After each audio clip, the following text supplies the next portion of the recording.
Hello à toutes et à tous et bienvenue sur votre podcast des explorateurs du e-commerce by ECN. Je suis Charles Ménildré d'e-commerce Nation et à travers cette chaîne, je vous amène dans les coulisses du e-commerce en France. Vous découvrirez des retours d'expérience exclusifs avec les meilleurs conseils de e-commerçants, solutions ou autres acteurs de l'écosystème, mais aussi des histoires inspirantes et des personnalités hautes en couleur. Alors installez-vous confortablement pour ce nouveau podcast des explorateurs du e-commerce. Pour ce nouveau podcast, je reçois à mon micro Thomas Fanchin, Partnership Manager chez Weglot. Weglot, c'est la solution la plus simple pour traduire votre site e-commerce. En bref, tout ce dont vous avez besoin pour traduire, afficher et gérer votre boutique en ligne en plusieurs langues, avec un contrôle total sur les traductions. Avec Thomas, nous revenons sur l'importance de la traduction d'un site e-commerce pour s'ouvrir au monde, développer son CA, mais aussi et surtout, comment se lancer. Salut Thomas, merci d'être avec moi pour ce nouveau podcast des explorateurs du e-commerce. Avant d'entrer dans le vif du sujet, on va parler de traduction de site e-commerce pour scaler à l'international. Est-ce que tu peux te présenter, nous parler un petit peu de ton parcours, de ta formation, voilà, tout ce qui t'est arrivé jusqu'à aujourd'hui. Ouais, carrément. Salut Charles. Du coup, je m'appelle Thomas Fanchin. Je suis responsable des partenariats chez Willow, Partnership Manager plutôt. Alors, j'ai un parcours assez atypique. De base, je faisais de l'économie. Mhm. Ensuite, je me suis lancé dans un Master 1 en finance, spécialisé en bourse. D'accord. En Master 1, je me suis dit que c'était pas du tout pour moi. Ok. Ma passion de base, c'était le marketing. J'aimais bien tout ce qui est Coca-Cola, grosses marques, etc. Et comment c'est un peu le marketing, la communication autour de tout ça. Ok. Je me suis dit que j'allais me relancer dedans. Donc j'ai fait une école de commerce, je suis parti à Paris forcément. Tout le monde part à Paris quand on fait l'école de commerce. Donc du coup, j'ai commencé une école de commerce, j'ai fait un master marketing digital parce que c'était un peu le truc un peu trendy à l'époque, Ouais. marketing digital, tout le monde voulait faire ça. Enfin, premier master, je commençais à faire de l'alternance parce que le but aussi c'était de travailler en même temps, Mhm. faire des études. Et première année de master, ça se passe pas trop bien, plus au niveau de l'alternance, mais au niveau des études, ça se passe très bien. D'accord.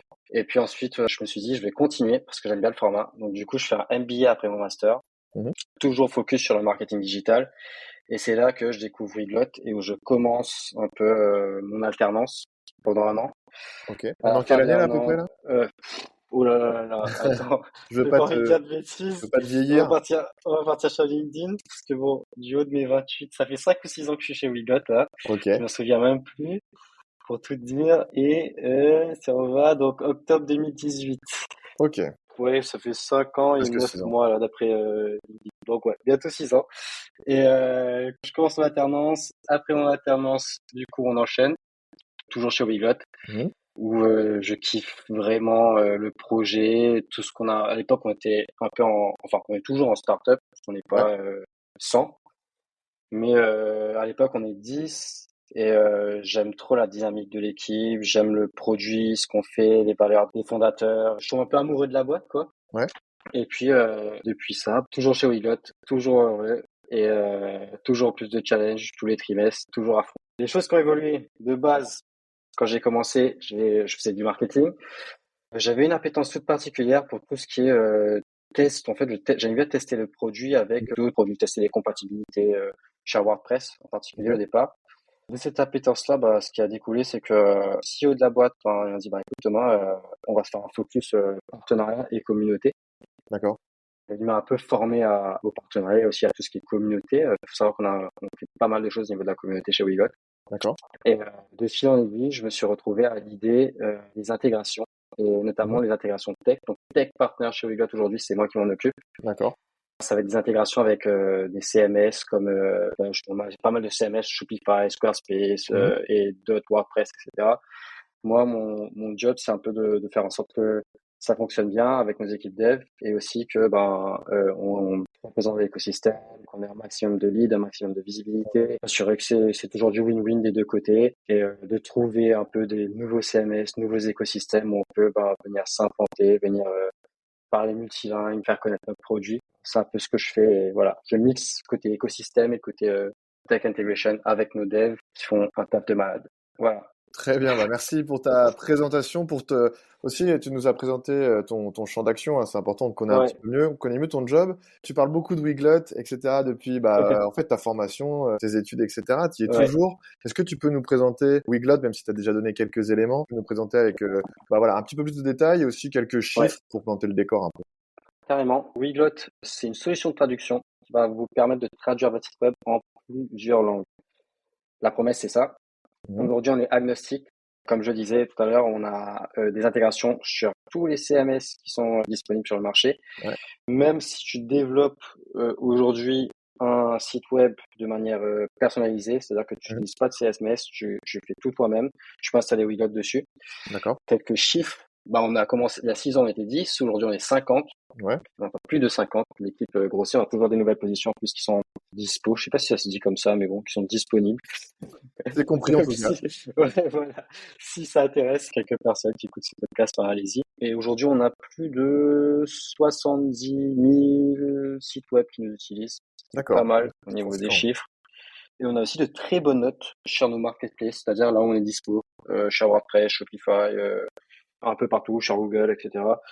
G2 aussi, on a une très bonne équipe de support. Donc, Ouais. en moyenne, on a à peu près 4,8 sur 5, ce qui est très, très Ah oui, bien très positif. pour les apps, très positif. Et ouais, on a de très bonnes équipes de support. Les supports, c'est un peu le nerf de la guerre. C'est d'ailleurs l'équipe la plus nombreuse chez nous. Ouais, C'est pas j'imagine. qu'il y a beaucoup de problèmes, c'est que ils sont là pour aider tous les utilisateurs. Parce qu'aujourd'hui, on fait du support que ce soit pour des clients qui sont en free, qui utilisent le produit de manière gratuite, et aussi pour les Ouais, clients payants. Donc c'est le même type, même niveau de support. ok. Donc ce qui veut dire qu'il y a un peu plus de demandes que des personnes qui font juste du premium, par exemple, au niveau du support. Et- Donc voilà, ok, un et tu peu. nous parlais de 70 000 utilisateurs, même un petit peu Ouais. plus. Est-ce que tu as un exemple à nous donner de sites que vous avez accompagnés avant et après la traduction, par exemple, je sais pas, en termes de trafic ou de chiffre d'affaires, enfin voilà, quelles sont Ouais, les métriques que vous utilisez? ouais, carrément. On a pas mal, on a des case studies, on a une page pour ça, si quelqu'un va y jeter un œil sur le site web. Un exemple de client Polar, peut-être que ça D'accord, parle à certains auditeurs. C'est une marque de cosmétiques qui a installé Weglot. Aujourd'hui, on traduit du français à l'anglais et ils font x2 en trafic au d'accord, niveau notamment des États-Unis, ce qui est pas mal. Aujourd'hui, c'est juste 2 langues. Il y a aussi l'onglet gain de temps qui est pas mal parce qu'ils ont estimé qu'ils ont gagné plus de 100 heures de travail à utiliser Weglot sur un site ouais, internet, ce qui est pas mal au d'accord. niveau des stats. Voilà. Très bien, merci pour cet exemple. Et oui, effectivement, la petite page où il y a des études de cas, on mettra ça sur e-commerce Nation, l'article qui accompagne le podcast. Ça dépend où vous écoutez ce podcast, Ouais. mais voilà, sachez que sur e-commerce Nation, il y a un article qui accompagne l'audio et vous allez pouvoir découvrir ces différents cas si ça vous intéresse. Thomas, je te Trop cool. propose d'entrer vraiment dans le vif du sujet en parlant traduction de site e-commerce. Aussi pour s'ouvrir au monde, évidemment, ça parle de ça. Je suis un site français, je veux m'ouvrir au monde. Je suis pas forcément ouvert au monde si je suis que en français, et ça va me permettre de développer mon ça, évidemment, c'est l'objectif. Quelles sont aujourd'hui, première question pour toi, vraiment les grandes contraintes qui ne permettent pas aux e-commerçants de s'ouvrir à l'international? Parce qu'on peut se dire, bah oui, j'ai un site français, autant que je le traduise et hop, je peux y aller. Mais c'est pas si simple. Quelles sont selon toi les grandes contraintes, justement? Ouais, je pense qu'il y a différents types de freins. On a des freins techniques.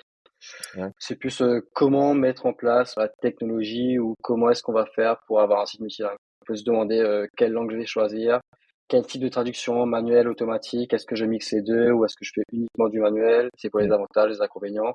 Et aussi l'onglet SEO multilingue qui est ouais, des fois un peu compliqué, attribuer hreflog, les métadatas, métadescription, etc. Traduire son code source. Donc c'est l'indexation des pages, comment ça se mm, passe au niveau de Google. Donc c'est des petites notions comme ça qui peuvent parfois effrayer les e-commerçants, ouais, les commerçants, voilà. Il y a aussi le volet budgétaire. bien sûr, Combien est-ce ouais. que ça coûte? Est-ce que j'ai des ressources en interne qui vont pouvoir gérer toute la partie traduction? Est-ce que j'ai des ressources aussi pour bosser sur la partie SEO? Parce que bon, si j'ajoute un outil pour faire la traduction de site web, il faut aussi que je fasse le SEO derrière, il faut aussi que je Bien fasse sûr. du taf, des études de marché peut-être, etc. On va parler un peu plus après. Et puis, Ouais, il y a aussi un gros frein qui est le frein psychologique, c'est-à-dire se dire, c'est quelque chose de nouveau. Souvent, on prend du temps avant de se lancer. Des fois, ça peut prendre des mois, comme ça peut prendre une année. Malheureusement, des fois, c'est un gros frein chez certaines personnes ouais. aussi. Faut Et pas puis le négliger, quoi. peut-être aussi certaines personnes, et c'est le cas, enfin on en a dans notre dans notre audience chez e-commerce Nation qui déjà ont mis du temps avant de se lancer. Maintenant qu'ils se sont lancés dans le e-commerce, qui commencent à se développer en France, ils n'ont pas tout de suite envie d'aller déjà plus loin, essayer Ouais. de se faire un peu la main sur le marché français, ce qui se tient Ouais. totalement, hein. Mais effectivement, donc frein technique, frein budgétaire, frein psychologique, et justement, quels sont tes conseils aussi pour y remédier, pour bloquer tout ça? Mhm. Peut-être Mhm. d'un point de vue technique, pour reprendre un peu dans Ouais. l'ordre. Ouais, d'un point de vue technique, je pense que ça passe par beaucoup de se renseigner, Ouais, sur comment qu'est-ce que je peux faire pour avoir un site e-commerce multilingue aujourd'hui. Est-ce que j'utilise un outil? Est-ce que je fais tout à la main? C'est quoi le SEO multilingue? On en a parlé. Comment est-ce que je choisis mes langues? Qu'est-ce que je choisis? Traduction manuelle, automatique, quels sont les avantages, les inconvénients? Il y a pas mal de ressources en ligne pour ça. mmh, Donc, je pense que déjà, il y a une première phase où, voilà, on se connaissance, ouais. renseigne, voilà, on prend les connaissances, on prend une décision. Et puis, pour le côté budgétaire, je pense que il y a pas mal de freemium ou des d'outils qui sont gratuits. Donc, freemium, outil qui est gratuit au début, période d'essai, et puis après qui devient payant. Ou des outils qui sont carrément gratuits, qu'on peut tester. Mmh. Ça va répondre aussi au côté frein plus psychologique, parce Ouais, qu'au bien final, sûr, on ouais. peut tester les choses gratuitement et ensuite se lancer. Ouais. Le but, c'est tout le temps, on teste, on voit si ça marche. Si ça marche, on investit plus. Si ça marche pas, on essaie de trouver quelque chose d'autre pour faire en sorte que ça marche, je pense. Ouais, le test peut être la Ouais, parade aux freins psychologiques, ouais, en fait. Et ouais. justement, on parlait, je donnais cet exemple tout de suite d'entreprises de petite taille notamment, qui sont nombreux, hein. Il y a beaucoup de vendeurs en ligne qui sont de petite taille, qui commencent, etc. Qui Mhm. pensent que c'est très compliqué de traduire son site. Donc là, voilà, tu nous parlais de la connaissance, etc. Est-ce que selon toi, c'est compliqué ou oui, effectivement, ça prend du temps, mais ça vaut le coup? Ouais, pour moi, à chaque fois, il faut s'adapter au marché parce qu'en fait, chaque entreprise va être différente et à chaque fois, la raison ou le frein peut être différent. Du coup, il faut d'abord se renseigner sur la raison, pourquoi est-ce que c'est compliqué. Une fois qu'on sait déjà cette raison, on peut essayer de venir trouver une réponse.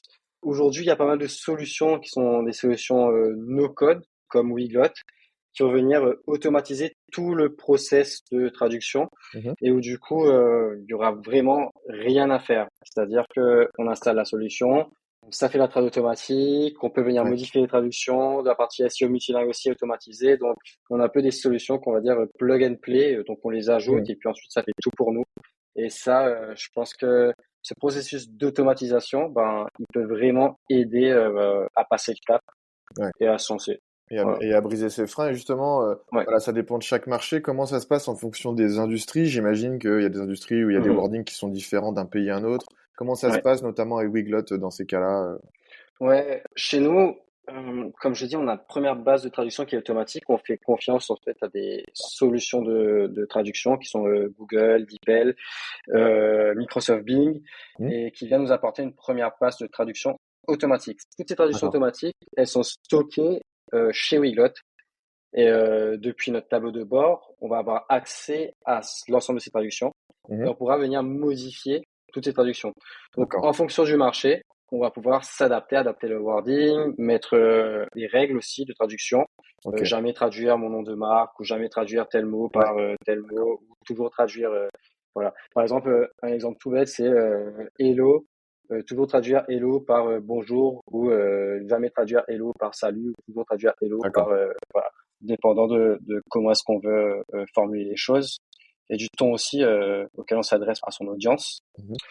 Donc oui, on a, comme je dis, cette première base de traduction qui est automatique et on recommande à chaque fois à tous les clients de venir vérifier les traductions, modifier les traductions. On a aussi un outil de traducteur pro. Donc c'est une D'accord. fonctionnalité qu'on a, que tu peux utiliser à travers le dashboard où tu vas sélectionner les différentes traductions que tu veux faire vérifier par les traducteurs pro. Ouais. Tout ça, ça peut aider au niveau du wording en fonction des industries.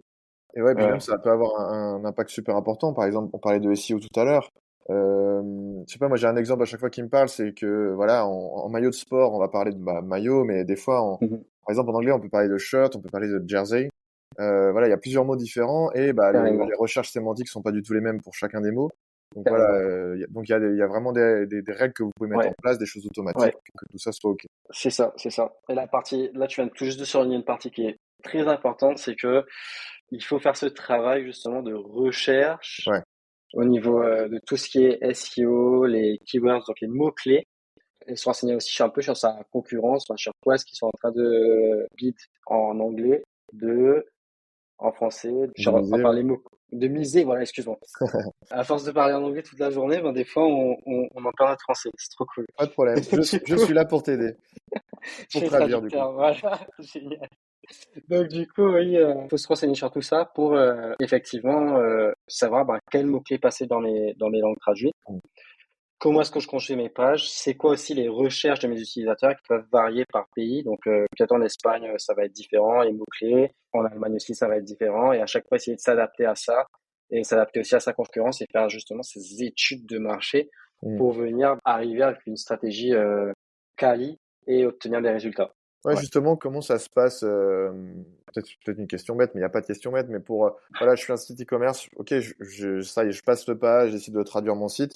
Est-ce que je le traduis qu'en anglais dans un premier temps, ou est-ce qu'il faut que je le traduise dans d'autres langues? Comment est-ce que je peux savoir ça en fait? Ouais, tu ouais, parlais d'études de marché tout de suite. Qu'est-ce que tu as c'est comme ça. conseil? Ouais, études de marché, effectivement. Ensuite, on peut aussi se servir de Google Analytics, qui est Ouais. gratuit. Bon, depuis Google Analytics 4, des fois, c'est un peu compliqué. Enfin, je trouve qu'au niveau des statistiques, c'est un peu plus compliqué, mais bon, après, c'est toujours un bon outil. Et on peut aussi cumuler avec d'autres outils en faisant un peu de recherche là en ligne. Mhm. En fait, ce qu'on peut savoir, c'est la langue à travers laquelle mon utilisateur est en train de naviguer sur mon site D'accord, web. Ou si j'ai beaucoup de trafic sur un pays, par exemple. Ce d'accord. qui est pas mal du tout parce que ça va nous permettre d'avoir des statistiques qui potentiellement peuvent nous dire ok, il y a un peu d'appétence sur ce marché-là où j'ai pas mal de personnes qui viennent de tel pays Mm. et donc potentiellement je peux être amené à investir, mettre un peu de budget dans la traduction, peut-être traduire en anglais, en espagnol, à chaque fois en fonction des marchés parce que je vais pas vous dire que la meilleure des solutions c'est de traduire son site en anglais parce que l'anglais c'est la langue la plus parlée. Ce qui est un raisonnement qui peut fonctionner certaines fois, je dis pas non, mais le mieux c'est quand même de se baser sur des Ouais. statistiques et des outils. Et en plus c'est gratos, donc pourquoi s'en priver? Ouais, c'est ça. Et Voilà. puis voilà, trouver aussi, ça peut permettre de trouver des marchés qui valent le coup, qu'on n'avait pas Mmh, forcément pensé. Et typiquement, voilà, tu traduis en espagnol, il n'y a pas que l'Espagne qui est touchée. Ça peut t'ouvrir ouais, aussi c'est ça, c'est ça. à d'autres marchés. Et Amérique latine, ouais. combien de temps ça prend à traduire un site? Alors, ça va dépendre à chaque fois Du nombre de mots et tout? pas du nombre de mots, mais Ok, plutôt de l'outil. d'accord. L'avantage qu'on a chez Wiglot, c'est que c'est vraiment un outil clé en main. Vraiment, quand on l'installe, tout est fait de manière automatique. Ça prend, on va dire, au niveau de l'install, 2 minutes à installer ou 5 minutes à installer sur un site web. Après, moi, j'ai vraiment l'habitude, donc je peux le faire en 30, je peux te transformer ton site web en 30 secondes. Ah ouais, Voilà. Mais pour quelqu'un qui n'est pas habitué, je pense que peut-être en 5 minutes, il peut l'installer sur son site web et avoir cette première passe de trad automatique. ok. Tout est automatisé, donc du coup, ça va vraiment être Ouais, ultra simple. super rapide. En 5 minutes, c'est fait et on peut se lancer et faire des tests. C'est Oui. l'avantage d'une solution comme Wiglet. Après, il y a d'autres solutions qui sont un peu plus manuelles et qui vont demander plus de temps et plus d'investissement, Mhm. avec plus de process. Ok. Donc, C'est un choix à faire aussi. ouais, ça aussi c'est possible. Et donc là, je parle d'outils, mais maintenant on peut aussi tout faire tout seul. Et là, ça prend encore plus de temps. Après, à voir à chaque fois, chaque cas d'usage est différent et je pense que l'essentiel, c'est de trouver vraiment Ce qui est le adapté. bon équilibre, voilà, et ce qui correspond à chaque fois à la personne ou à l'entreprise et puis faire son choix. Voilà. Très bien. Est-ce que tu as quelques exemples peut-être pour terminer un peu cette partie-là de marques qui utilisent Weglot? Ouais, carrément. On a déjà donné un cas d'exemple au tout Ouais, début, et puis je voilà, n'ai il y en a pas. d'autres, mais Des marques plutôt sympas. Des New Balance, enfin on a, excuse-moi, ouais, New Balance qui utilisent Wegot. ok, On a Flotte aussi, ouais, Bandai pour ceux qui aiment bien le gaming, etc. Voilà, et puis après on a d'autres marques aussi il y a certaines marques que je peux pas forcément ouais, ouais, divulguer, mais on a des clubs de foot plutôt sympathiques qui nous ont déjà utilisés dans le passé. ok. Voilà. Bon, donc vraiment des secteurs d'activité divers et variés, quoi. Oui, oui, oui.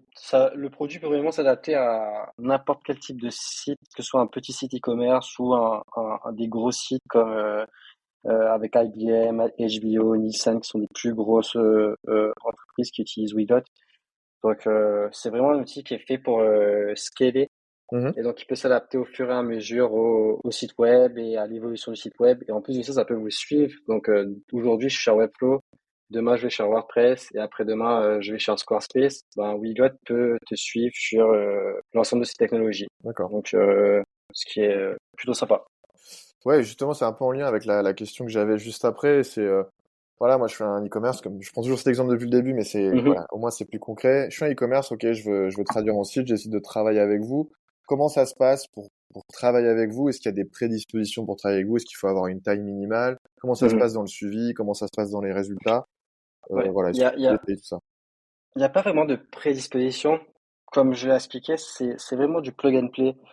C'est-à-dire que on peut faire l'onboarding de manière naturelle sans l'aide de personne, quoi, et l'installer sur son site. On a pas mal de docs d'intégration d'ailleurs sur le site Mhm. pour vous aider en fonction des différents CMS que la personne utilise.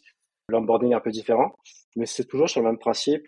Si la personne a des questions techniques ou il y a un souci au niveau de l'onboarding, on a des équipes de support. On Mhm. en a parlé un peu au départ. Ils sont Ouais, là pour aider les utilisateurs, justement. Ils sont là pour ça, donc faut pas hésiter à les contacter. Première phase de traduction qui est automatique. Après, on peut venir modifier ces traductions. Le truc qui est plutôt sympa, c'est aussi la partie statistique. Donc, le SEO multilingue, il est automatisé. d'accord. La partie statistique, ça, c'est pas mal du tout parce que on a un onglet stats où on peut voir les pays à travers lesquels ben, les utilisateurs viennent sur le site web et aussi les vues Ouais, au niveau des pages en fonction des langues traduites. d'accord. Ce qui est vraiment pas mal. Donc, je peux me dire que par exemple, ben, si je traduis mon site demain en anglais, en français, ben, de l'anglais au français ou de l'anglais à l'allemand, ben, peut-être que je parle des personnes qui viennent en Allemagne, mais aussi d'un autre pays et que ben, dans cet autre pays-là aussi, ben, c'est d'autres requêtes et donc je peux me renseigner dessus, essayer d'améliorer mes traductions en fonction de ça. Ok. Et c'est pareil au niveau des vues, au niveau de mes pages. Ben, si telle page marche très bien, ben, je me dis, ben, ok, ben, il y a un truc sur cette page. C'est mon produit le mieux vendu. Ça se vend très bien en espagnol. Ben, je vais investir plus dans les traductions. Donc, cette D'accord. partie-là, elle est pas mal aussi. Tu veux faire pas mal de Si on tests, veut. Ouais, etc. Ouais. c'est ça. Pour pouvoir plus se renseigner et optimiser ses résultats à chaque fois. Ouais, puis tu peux Voilà. avoir des bonnes surprises aussi, comme on disait tout à Mhm. l'heure, sur voilà, certains pays qu'on n'avait pas forcément ciblés et Ouais. qui au final bah, se révèlent être des pays qui te permettent de développer ton CA, c'est aussi l'objectif. Donc ouais, tu vas peut-être mettre plus de Mhm. budget dessus pour aller encore plus loin. Ouais. Bah, du coup, on a parlé un petit peu pour la traduction, donc tout ce qui était frein, comment y remédier, comment ça se passe en fonction des différentes industries, et comment ça fonctionne aussi, votre solution.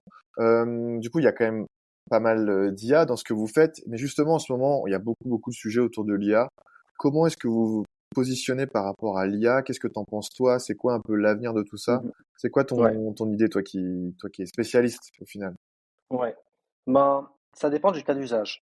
Il y a des personnes qui peuvent très bien utiliser ChatGPT aujourd'hui pour venir traduire leur site web et mixer ça avec d'autres outils, avec peut-être des processus manuels ou automatisés. On peut très bien s'imaginer des chaînes d'outils. L'objectif final, ça va être de traduire le site web. Ouais. Donc, voilà. Ensuite, on a des outils comme Weglot. Ben, nous, pour le coup, comme on utilise des solutions de traduction comme DeepL, Google, Ouais. etc., qui Automatique. viennent faire cette base de traduction automatique, ben, on utilise d'une certaine manière tout ce qui est intelligence artificielle Mhm. pour nos traductions.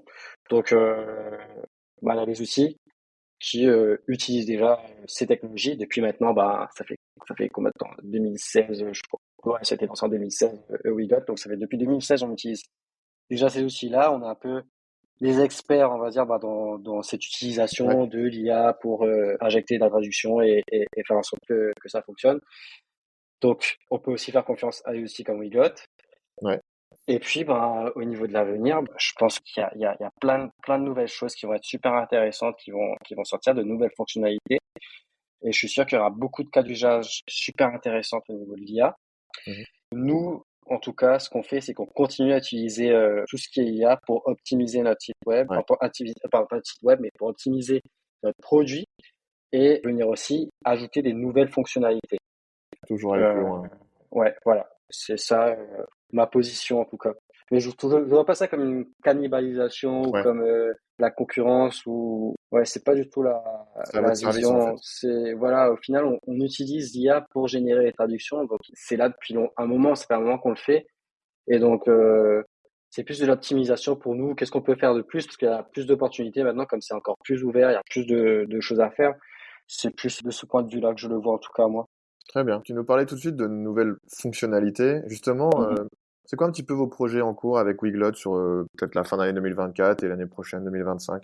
Ouais, toujours plus de fonctionnalités. On a un petit onglet roadmap sur le site web, si vous Mhm. voulez jeter un œil aussi. Je sais que je donne pas mal de liens depuis tout à l'heure. Non, mais c'est bien pour aller Mais, se renseigner davantage. mais C'est intéressant.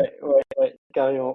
L'onglet roadmap sur notre site web, où il y a pas mal de choses que nos utilisateurs nous demandent et on peut aussi voir sur quoi est-ce qu'on est en train d'avancer en ce moment. Ensuite, continuer à améliorer le produit. C'est quelque chose sur lequel on bosse constamment. On a une bonne équipe de devs qui sont très très forts dans leur domaine et qui viennent aussi me suivre moi sur l'onglet intégration. Et ça, c'est plus quelque chose de mon côté qui est de continuer à démocratiser un peu tout ce qui est multilingue, enfin notre solution de traduction dans les différents écosystèmes parce qu'il y en a pas mal qui sont en train d'être créés, il y a beaucoup l'émergence de beaucoup de nouveaux CMS, beaucoup de nouveaux Mm. écosystèmes qui sont en train d'un peu de nouvelles communautés aussi qui sont un peu en train de se former. Donc, continuer à faire parler de nous, à montrer ce qu'on fait, à montrer notre travail, le produit, quoi, dans ces divers écosystèmes. Voilà. D'accord. Est-ce que, du coup, pour résumer tout ce qu'on vient de se dire, parce qu'on a évoqué quand même pas mal de choses, avec pas mal de tes conseils, etc. Justement, tes meilleurs conseils pour les e-commerçants qui n'ont pas encore passé le cap de la traduction, mais qui Ouais. hésitent, attention, hein, qui sont convaincus qu'il faut le faire, mais qui hésitent Mhm. à le faire. Voilà, est-ce que tu peux me donner tes 3-4 conseils pour résumer notre conversation? Ouais. De un, se renseigner au départ, je pense que c'est la base. Étude de marché, savoir ce que ses concurrents font, étude de mots-clés et injecter en fait tout ça dans la traduction de son site. Ok. Faire du test and learn, super important aussi. À chaque fois, je teste quelque chose, je vois si ça marche pas. Si ça marche pas, j'essaie de faire autre chose ou j'essaie d'optimiser. Peut-être qu'il y a certaines manipulations à faire, des choses à changer sur les traductions ou qu'il n'y a pas d'appétence sur telle ou telle langue. Et si ça fonctionne, pour le coup, Mhm. investir plus de temps, plus de ressources dans mes traductions et dans les choses qui fonctionnent déjà.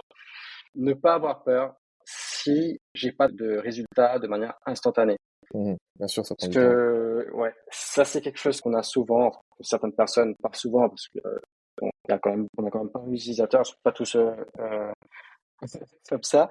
Mais t'as un mythe un peu où je vais installer une solution, je vais avoir du résultat la semaine prochaine. Ouais. Ou demain, je vais attirer plus de monde sur les marchés que je suis en train de viser.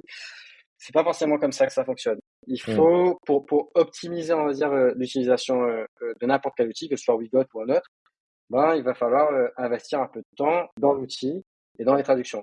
Donc, que ce soit sur l'utilisation de Wigot ou si on fait tout nous-mêmes de manière manuelle, tout le process, il faut prendre le temps d'implémenter des ressources, de tout vérifier pour savoir vraiment est-ce que oui ou non c'est un investissement qui marche. Et si c'est le cas, de continuer à pousser et à optimiser les résultats, comme on l'a dit. Mais il n'y a pas vraiment de solution magique Mhm. si demain quelqu'un utilise. Des fois, ça arrive par contre. Des fois, on a certains cas où on a des personnes qui installent juste la solution et naturellement, Ça se fait.